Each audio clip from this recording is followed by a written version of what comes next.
Bonjour tout le monde, bienvenue à cette autre émission Environnement et innovation. Aujourd'hui, dans le cadre de cet épisode, on va parler particulièrement de construction durable, construction éco-responsable avec des gens passionnés. On va recevoir au courant de l'émission André Bourassa, architecte renommé qui a toujours été préoccupé par les enjeux environnementaux, par la construction durable dans notre environnement. C'est un des pionniers qu'on a au Québec. Et Josée Hamel, ancienne directrice de l'école secondaire Monique Proulx, qui va venir nous parler de son projet de la salle multifonctionnelle, quelles étaient leurs préoccupations en mettant en place ce projet. Mais sans plus tarder, vous allez me permettre de vous présenter Marc Francoeur de la compagnie Pavenco, qui est avec nous. Bonjour Marc. Bonjour. Content de te recevoir. C'est la première fois. Bon, c'est pas vrai, on s'est déjà vu lors de l'inauguration du stade de baseball à Victoriaville. Marc, nouvelle compagnie que vous avez pris en charge à Victoriaville, Pavenco. Est-ce que tu veux nous donner un historique un peu de cette entreprise, ce qu'elle fait au quotidien? En fait, le Pavenco s'est spécialisé précisément sur le développement de matières plastiques et on a ajouté le verre là-dedans. C'est un projet qui avait été initié à l'époque par la compagnie Gaudreau, qui avait parti l'usine de dalles qu'on appelait. Et bon an, mal an, ça s'est mis un peu de côté. Et pendant 2 ans, il y a eu un arrêt de production. Ce qu'on a fait, nous, on a une autre usine à Notre-Dame-du-Bon-Conseil qui produit Replast. On était spécialisé dans le plastique et on trouvait ça dommage que ce produit-là ne soit pas mis en valeur. Et ce qu'on a fait, c'est qu'on aurait racheté en fait les actifs et on a créé une nouvelle entité, un nouveau nom, donc Pavenco. Et on a parti en fait de la production de dalles. Les gens qui nous écoutent, on parle de dalles, des dalles pour faire des entrées de cours, des dalles qu'on peut voir au niveau commercial, industriel dans des parcs. Exactement. On s'est spécialisé un peu là-dedans. On a développé ce produit-là. Mais ce qui est important à comprendre, c'est que ce produit-là, c'est une entrée de gamme dans le sens que c'est un premier produit de à peu près 100 produits qu'on peut développer. Donc, on a continué à peaufiner un peu qu'est-ce qui avait été développé et on s'est justement, comme le fameux pavé uni qu'on appelle, nous, on avait déjà des moules de ça. Fait qu'on a travaillé là-dessus, on a raffiné la recette, on a travaillé. Aujourd'hui, ben, on est fiers après 1 an de redémarrage, on est fiers d'avoir réalisé des beaux projets, que ce soit au Québec, mais au Canada aussi, parce que dans l'Ouest canadien, on a fait des beaux projets. On a une belle équipe aussi en place pour faire la promotion de ces produits-là. Marc, quand tu parles de dalles écologiques, je ne sais pas si c'est le bon terme qu'il faut utiliser. Oui. Donc, je comprends que vos dalles sont fabriquées à base de matières que vous réutilisez, vous revalorisez. En fait, quand on parle de mission valeur de notre entreprise, c'est 100% recyclé. Wow. Donc, qu'est-ce que vous allez vous poser dans votre bac de recyclage, que ce soit vert ou bleu selon les régions. Dépendamment des régions. Ça se retrouve dans les centres de tri. Et nous, on rachète cette matière-là des centres de tri parce que dans le fond, ce qu'on achète, c'est on achète le travail qui est fait de trier la matière. Ça s'en vient chez nous et là, on part la transformation. Et dans ces dalles-là, si je me trompe pas, vous insérez du plastique et du verre recyclé. Oui, tout type de verre, parce que c'est pas un produit à usage, c'est pas comme refaire une bouteille. T'sais. Fait que nous, c'est un produit de construction. Donc, on prend tous les types de verre qu'on vient broyer, qu'on vient concasser. Et le plastique qu'on utilise, c'est les fameux sacs de plastique. On prend du LDPE, donc du polyéthylène, polypropylène, beaucoup de matériaux comme ça qui se ramassent dans les centres de tri. Et nous, on revalorise en produits finis. Est-ce que c'est difficile pour une compagnie comme la vôtre d'avoir accès à cette matière première au Québec? Parce qu'on entend toutes sortes d'histoires dans les médias nationaux où on dit que ce qui est envoyé dans les sites de tri, souvent s'en vont aux déchets pareils, puis là, c'est une question de valeur du produit. Est-ce que vous avez de la difficulté à avoir accès à votre matière première de produits recyclés? Bien, on On a une chance inouïe, c'est que ici même à Victoriaville, je pense que les gens de Gaudreau ont cette mission-là au niveau écologique de travailler. On a un beau partenariat avec eux, pour nommer qu'eux, là, principalement, parce qu'on travaille beaucoup avec les gens de Gaudreau. Le centre de tri fait une super job. Donc, ils nous séparent les matières. Le problème qu'on vit à travers le Québec, c'est que les matières sont toutes mises ensemble. Puis après ça, on dit, puis là, quand je dis c'est tout, là, ça peut être du métal, tu sais, on y pense pas quand on met ça dans le bac de recyclage, mais on met du verre, on met des cannes de conserve, on met du plastique, on met de tout. Puis après ça, on envoie ça, c'est mis en ballot. Puis après ça, on demande à des entreprises manufacturières comme nous de transformer ça. Par contre, le problème, c'est que le métal, c'est un contaminant, il brise nos équipements. Donc, il faut déjà là une autre étape de séparation. Mais pour répondre clairement à la question, c'est que le plastique, il y en a à profusion. La qualité des matières comme nous, qu'est-ce qu'on exige en fait, parce qu'on a des cahiers de charges à ce niveau-là. Là, ça dépend des partenariats qu'on va avoir. Donc, j'imagine qu'un centre de tri comme Gaudreau, je pense, vous le reconnaissez, a toute une expertise, mais c'est peut-être pas le cas partout. Ils sont pas peut-être tous au même niveau pour le tri, la qualité du résultat qui est fait par les différentes entreprises. Ça devient un défi pour des jeunes entreprises comme la vôtre qui veulent recycler, revaloriser pour fabriquer un autre produit par la suite. Ben ça, c'était un très bon point. Je pense que la raison pourquoi que les gens chez Gaudreau sont quand même assez proactifs là-dessus, c'est qu'on a une belle collaboration puis on échange selon nos besoins. Donc, on devient un client, il nous écoute, puis on a la matière qui vient avec. C'est peut-être pas tous les centres de tri qui ont ce type de partenariat-là. Tout à fait. Puis, connaissant bien Gaudreau, je sais que ça fait partie de leurs valeurs, puis ils veulent toujours innover. On va embarquer là-dessus parce que le cœur de l'émission, c'est l'environnement, l'innovation. Vous avez parlé de votre produit de dalle écologique, en fait, à base de plastique, de verre recyclé.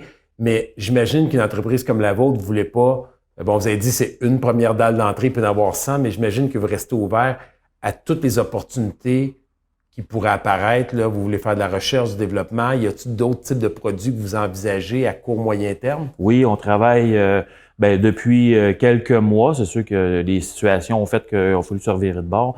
Mais on travaille sur des projets avec notre compagnie sœur, Produits Replace, pour faire du mobilier urbain, que ce soit des bases faites à partir de la matière qu'on ressort. On cherche peut-être des plus grandes dalles. On a des demandes. Puis ça, c'est important pour des entreprises comme nous d'être à l'écoute puis de développer des produits selon la demande. Marc, on parle des différents produits, innovation, mais si on revient aux dalles écologiques, est-ce qu'il y a un endroit particulier où les gens pourraient aller voir le résultat de votre travail? Parce que je suis certain que les gens qui nous écoutent, il y en a certains que ça doit piquer leur curiosité. Des fois, on veut faire autrement. Les gens se posent souvent la question comme citoyen, comment je peux faire une différence, moi, en environnement? On veut tous faire une différence, mais c'est pas toujours facile parce qu'on n'a pas accès aux produits. Y a-t-il des endroits particuliers, par exemple à Victoriaville, dans la MRC d'Arthabasca, que tu pourrais nous dire, vous avez travaillé sur des projets? Oui, ben ça, c'est des projets qui ont été faits il y a quelques années. Fait que, ça a été, justement, ça nous permet d'éprouver aussi, parce que c'est beau mettre un produit sur le marché, mais ça nous permet de voir aussi la réaction. On a un hiver ici au Québec. Ça nous permet de voir la réaction. Présentement, ça doit faire à peu près 4 ans que le stationnement chez Gestera a été conçu avec ça. Pour les gens qui nous écoutent, Gestera dans le parc industriel, dans l'éco-parc industriel, leur nouveau bâtiment, là, il y a une rue exclusivement pour ça. Exactement. Ici même à Victoriaville, il y a le carré 150. La façade avait été faite avec ça il y a quelques années. Donc, il y a des places comme ça. À l'entrée de l'éco-parc, il y avait un petit parc qui avait été fait avec des produits, justement, bancs et... De dalles avec les bancs de matière recyclée, là, justement. Exact. Ça avait été fait. À l'éco-centre aussi, il y avait un espace qui avait été créé à cet effet-là. Ça, c'est pour dans la région, rapidement, ce qui me vient à l'esprit. Mais des projets autres, on en a fait à Montréal, la SAQ Jean Talon a été fait avec ça, le devant. D'ailleurs, on a des discussions avec la SAQ pour d'autres projets. Toutes les autres SAQ, ça serait génial pour une compagnie. Ça serait génial, oui. Puis c'est le côté aussi, c'est pas fait, puis c'est pas cané, mais je pense que c'est le côté aussi responsabilité d'entreprise et parce que les bouteilles de vin, ben ils s'en consomment. Puis nous, ben c'est ce qu'on recycle. Donc c'est comme un... Moi, je suis en politique, puis je pense que c'est un beau message que tu pourrais envoyer directement, ou en tout cas on le fait, c'est les gouvernements pourraient être prêcher par l'exemple et donner des directives dans leurs appels qui font d'offres pour s'assurer d'encourager des compagnies québécoises au Québec, canadiennes, mais qui s'assurent d'utiliser des produits recyclés. Ça créerait de l'engouement, ça créerait de la demande, ça serait intéressant aux entreprises pour continuer à innover aussi. Effectivement. Oui. Quelqu'un qui nous écoute, une entreprise, un commerce, un particulier qui voudrait acheter ces produits-là ou en tout cas aller voir si c'est possible de l'installer chez lui, il va où présentement? Présentement, on s'est fait prendre un petit peu avec la popularité du produit parce que quand on a commencé, on n'a pas évalué, on n'a pas mis en place encore le réseau de distribution. Okay. On a beaucoup de demandes, on a beaucoup de discussions présentement là-dessus. On fait affaire avec différents partenaires on est en discussion à ce niveau-là. Présentement, la meilleure façon, ça serait de peut-être communiquer sur notre site Internet sur le info@pavereco.com. Et on est en train de revoir ça pour 2021. Cette année, on l'a géré un peu particulièrement de gré à gré, mais éventuellement, on va avoir des personnes, puis on est en discussion pour ça. C'est un beau défi pour une entreprise. Là, on parle de croissance, de Oui. développement, de distribution. En tout cas, je vous souhaite le meilleur des succès, en tout cas, avec cette entreprise-là. Puis tes autres entreprises sœurs que tu chapeautes aussi. Marc, je veux te dire un gros merci d'être venu nous parler de ton projet. J'espère qu'on va les voir un jour sur les tablettes des grands fournisseurs, les Rona de ce monde, BMR, Canac et compagnie, Home Depot, parce que je pense que la région est toujours fière de voir des succès comme ceux-là. Puis j'invite les gens là, qui nous écoutent, si vous avez le goût d'en savoir plus, d'aller directement sur votre site Internet. Oui. Il doit vous écrire par le lien. Oui, présentement, on est à cette étape-là, vu qu'on développe, là. Okay.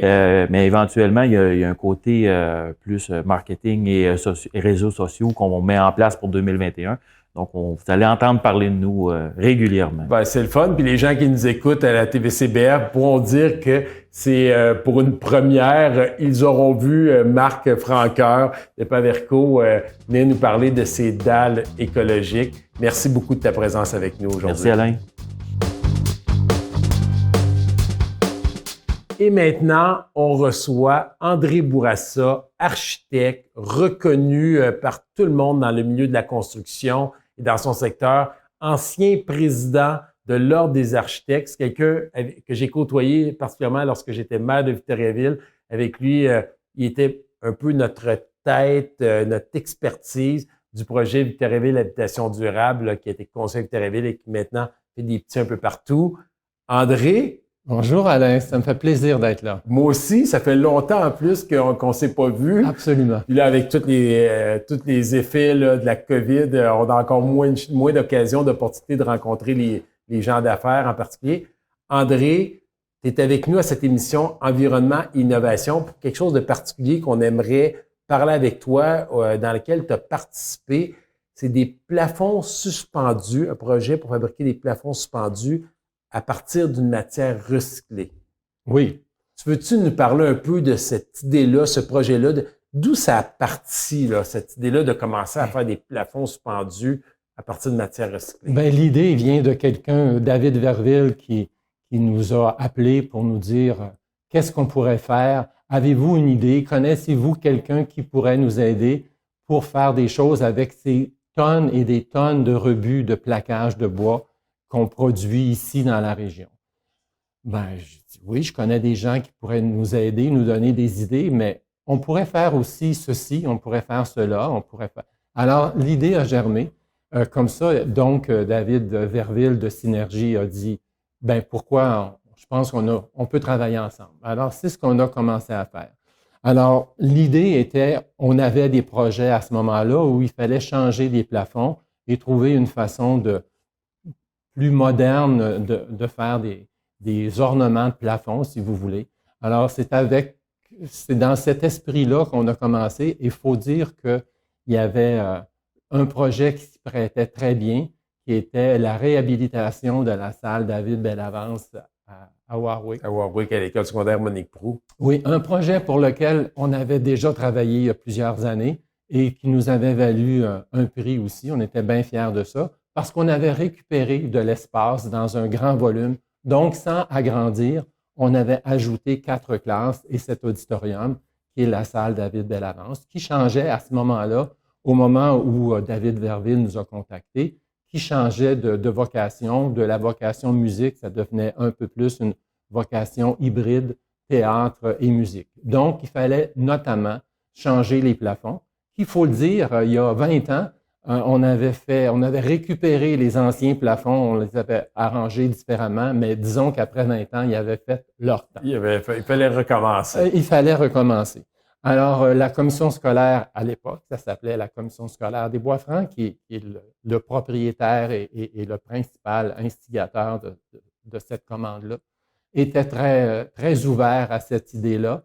Et en plus, la commission scolaire est partenaire d'un organisme d'insertion, de réinsertion en emploi, qui est l'organisme Prise. Je devance un peu les questions, mais ça a été un partenaire extrêmement intéressant. Mais c'est important pour les gens qui nous écoutent. Prise est une compagnie d'insertion sociale, travaille avec des jeunes et en partenariat avec la commission scolaire. Puis ils sont toujours dans un mode de revalorisation des produits. Ils travaillent le bois, font plein d'objets aussi, là. Hein? C'est des gens extraordinaires, vraiment. Mais à ce moment-là, ils étaient davantage dans des produits de consommation, si je peux dire, qu'ils vendaient au détail. C'était la première fois qu'ils avaient à travailler sur un matériau qui deviendrait partie d'une construction. Alors, c'est un processus tout à fait différent. C'est de s'insérer dans un processus de soumission, de travailler avec un entrepreneur général, de respecter des délais de livraison. C'est pas la même chose que de livrer des bâtons, une commande de bâtons de mini-hockey. Exactement. C'est correct aussi, puis il faut que ça se fasse, mais c'est un autre contexte complètement. Donc, ça a été quoi? C'était le désir de faire plus avec moins. Puis je rappelle que notre agence d'architecture est née quand les taux d'intérêt étaient à 21 21 Alors, les gens, on a de la misère à imaginer que ça a pu arriver. C'est fou. Alors, c'était faire plus avec moins tout le temps.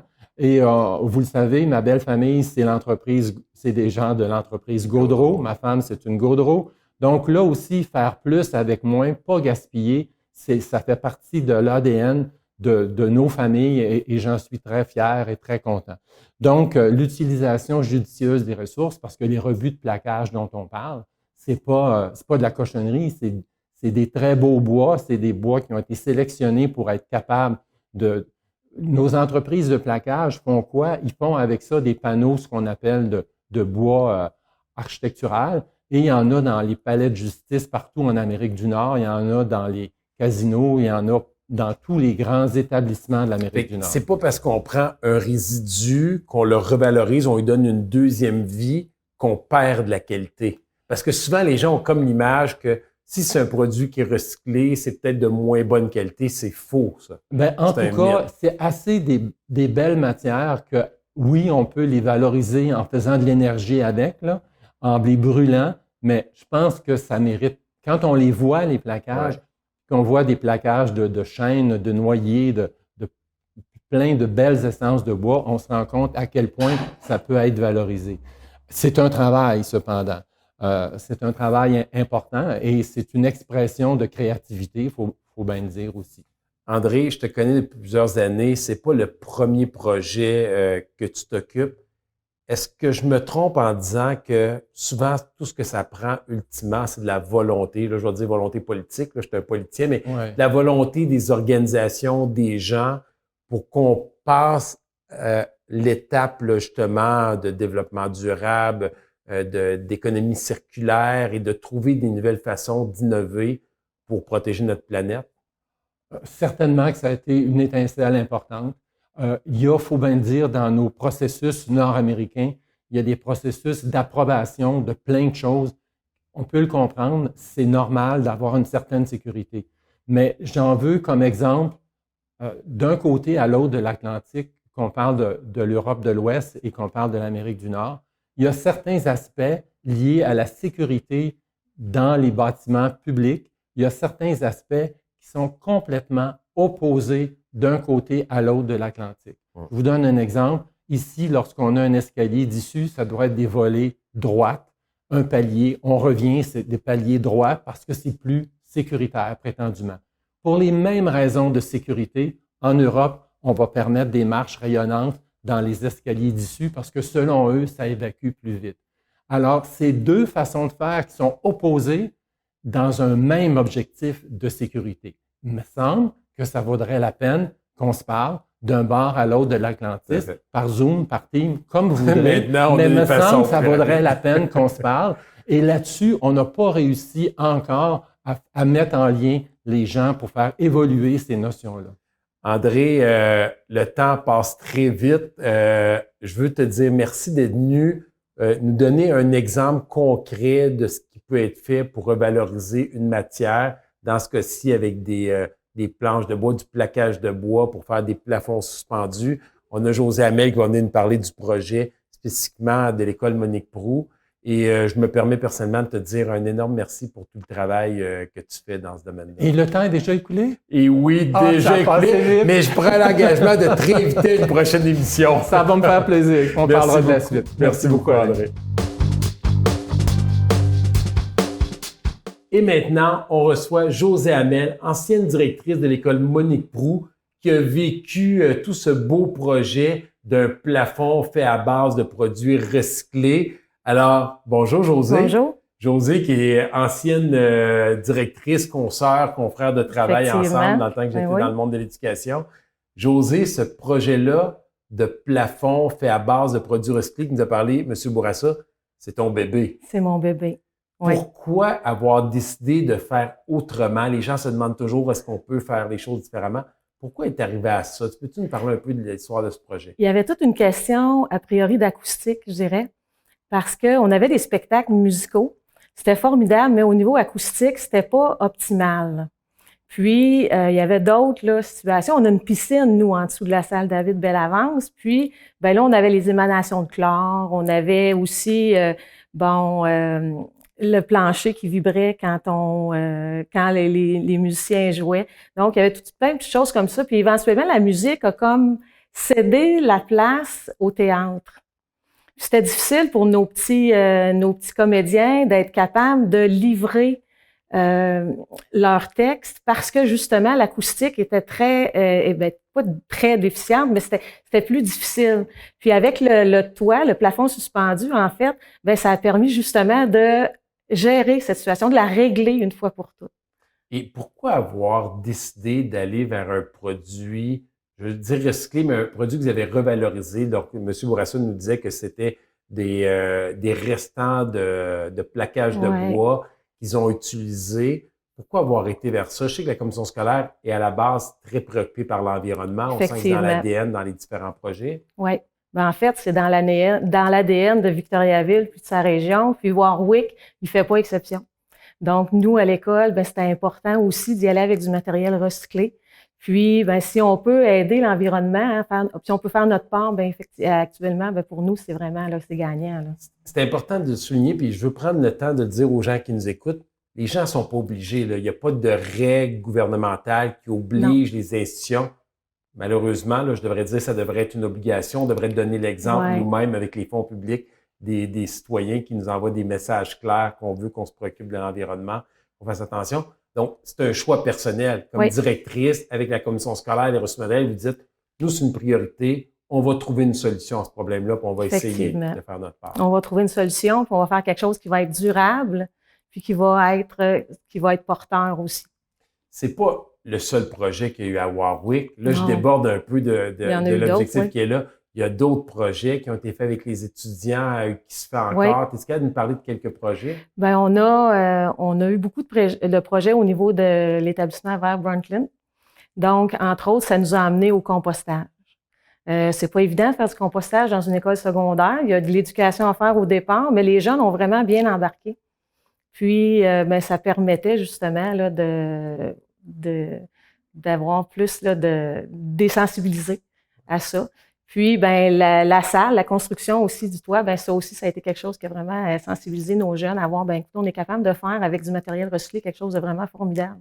C'est le fun quand tu dis ça. On vient du milieu de l'éducation, puis on dit souvent, c'est les jeunes qui nous donnent l'exemple, hein, les adultes. Exact. On dit oui, mais on est pris dans notre quotidien mais les jeunes nous poussent. C'est la récupération commence dans les écoles, dans l'éducation, le compostage. Là, ben, vous leur donnez une autre opportunité comme école de voir des exemples concrets de projets. Je veux te dire merci, le temps avance très vite. Ça me fait plaisir. Merci d'avoir pris quelques minutes pour venir t'adresser aux gens qui écoutent cette émission, qui porte bien son nom, Environnement et Innovation. Je pense qu'avec votre projet de plafond fait à base de plaquage de bois, vous répondez parfaitement à cette idée-là. Les gens qui nous écoutent ben, peuvent avoir un autre exemple qu'on peut faire une différence lorsqu'on le veut vraiment. Alors, mesdames, messieurs, j'espère que vous avez aimé cette dernière émission de cette série qu'on a voulu faire du mieux que l'on peut avec les connaissances pour faire découvrir des succès dans notre région. Je veux remercier encore une fois la TVCBF qui nous a aidés dans tout le montage, filmé, elle nous a partagé son expertise et la Corporation de développement économique de Victoriaville et sa région qui nous ont aidés à trouver ces succès qu'on a voulu vous présenter tout au long de la saison.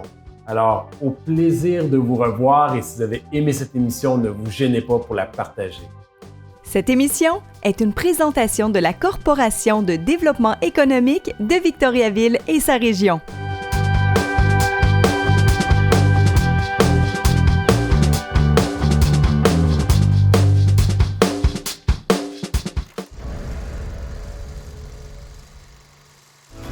La province de Québec peut compter sur une 50aine de télévisions communautaires pour assumer une couverture locale. 40 sont membres de la Fédération des télévisions communautaires autonomes du Québec.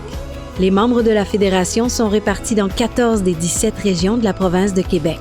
C'est 6,5 heures de production par semaine et de 2 heures d'information locale. 398 municipalités desservies au Québec avec un potentiel de 1,3 million de téléspectateurs. 932 bénévoles participent de près ou de loin à la programmation d'accès. Avec la contribution des bénévoles, les télévisions communautaires autonomes garantissent une programmation de proximité avec les gens de la communauté. Le besoin et le désir pour une télévision communautaire sont d'être le reflet de la réalité et des réalisations du milieu. Tant qu'elles continueront d'offrir de l'information locale, d'impliquer leur population et de défendre les intérêts de leurs concitoyens, les TCA garderont leur raison d'être.